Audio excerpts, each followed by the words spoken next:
Hello friends, welcome to Rathi's kitchen. நான் உங்கள் ஏம்மா பேசுகிறேன். இன்றைக்கி நம்ம சேனலில் ரொம்ப சுலபமான முறையில் பிகினர்ஸ் கூட செய்யக்கூடிய அளவுக்கு ரொம்ப ஈஸியான முறையில் வடைக்கறி எப்படி செய்யலான்னு தான் பார்க்க போகிறோம். ஃப்ரெண்ட்ஸ், இந்த ரெசிபியை எப்படி செய்யலான்னு வீடியோக்குள்ளே போய் பார்க்குறதுக்கு முன்னாடி நம்ம சேனலை சப்ஸ்கிரைப் பண்ணிவிட்டு பாருங்கள் ஃப்ரெண்ட்ஸ்.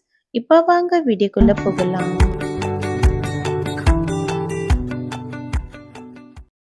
ஃப்ரெண்ட்ஸ், இந்த வடைக்கறி செய்கிறதுக்காக இப்போ கடலைப்பருப்பு 3 மணி நேரத்துக்கு முன்னாடியே நான் தண்ணியில் நல்லா ஊற வச்சுருக்கேன். இப்போ நல்லா ஊறினதுக்கப்புறம் இது போல் கையில் உடைச்சாவே உடையிற அளவுக்கு இருக்கணும். அந்த அளவுக்கு பருப்பு நல்லா ஊறினதுக்கப்புறம் தண்ணியை நல்லா வடிச்சிட்டு இப்போ நம்ம ஒரு மிக்ஸி ஜாரில் மாற்றிக்கலாம். மிக்ஸி ஜாரில் நம்ம இந்த பருப்பு சேர்க்கும்போது தண்ணி சுத்தமாக சேர்க்கக்கூடாது. தண்ணியை வடிச்சிட்டு இது கூடவே ஒரு 1/2 ஸ்பூன் அளவுக்கு உப்பு சேர்த்துட்டு, இது கூட 2 வரமிளகாயை இது போல் சேர்த்துக்கலாம். சேர்த்துட்டு இப்போ மிக்ஸி ஜாரை மூடிட்டு நல்லா ஒரு 10 செகண்டுக்கு இதை நல்லா அரைச்சி எடுத்துக்கலாம்.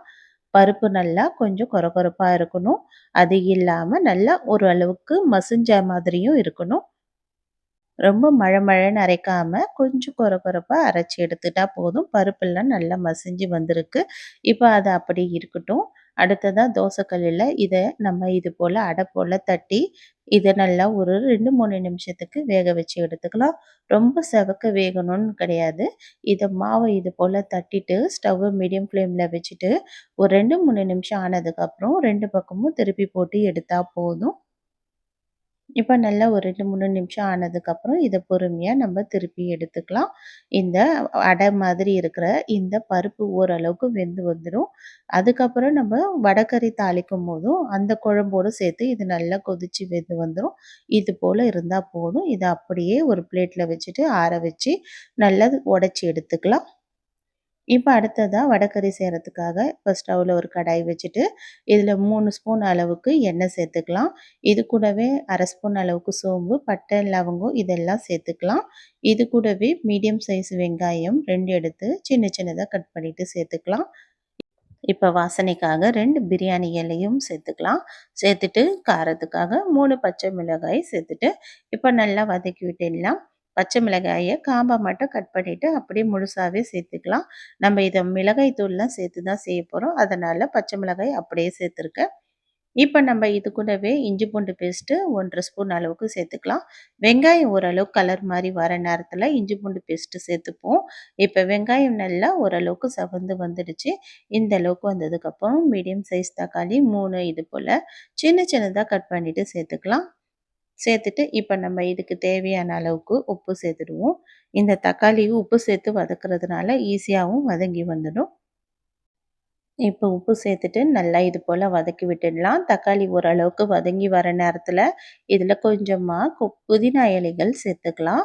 புதினா இலைகள் சேர்க்கறதுனால இந்த ஃப்ளேவர் ரொம்ப நல்லாயிருக்கும். அதனால் புதினா இலைகள் சேர்த்துட்டு நல்லா வதக்கி விட்டுடலாம். வதங்கி வந்ததுக்கப்புறமா இதில் 1/2 ஸ்பூன் அளவுக்கு தனியாத்தூள் சேர்த்துக்கலாம். 1/4 ஸ்பூன் அளவுக்கு மஞ்சள் தூள், இது கூடவே காரத்துக்காக குழம்பு மிளகாய் தூள் 1 1/2 ஸ்பூன் அளவுக்கு சேர்த்துக்கலாம். சேர்த்துட்டு இது கூடவே தனி மிளகாய் தூள் 1 ஸ்பூன் அளவுக்கு சேர்த்துக்கிறேன். இது நான் காஷ்மீரி ரெட் சில்லி பவுடர் தான் சேர்த்துக்கிறேன். 1 ஸ்பூன் அளவுக்கு சேர்த்துட்டு இதை நல்லா கலந்து விட்டுடலாம். இந்த வெங்காய தக்காளியோட ஈரப்பதத்திலேயே முதல்ல இதை கலந்து விட்டுட்டு அதுக்கப்புறமா இதில் ஒரு 1/2 டம்ளர் மட்டும் தண்ணி சேர்த்துட்டு நல்லா பேஸ்ட்டாக இதை நல்லா கலந்து விட்டுக்கலாம்.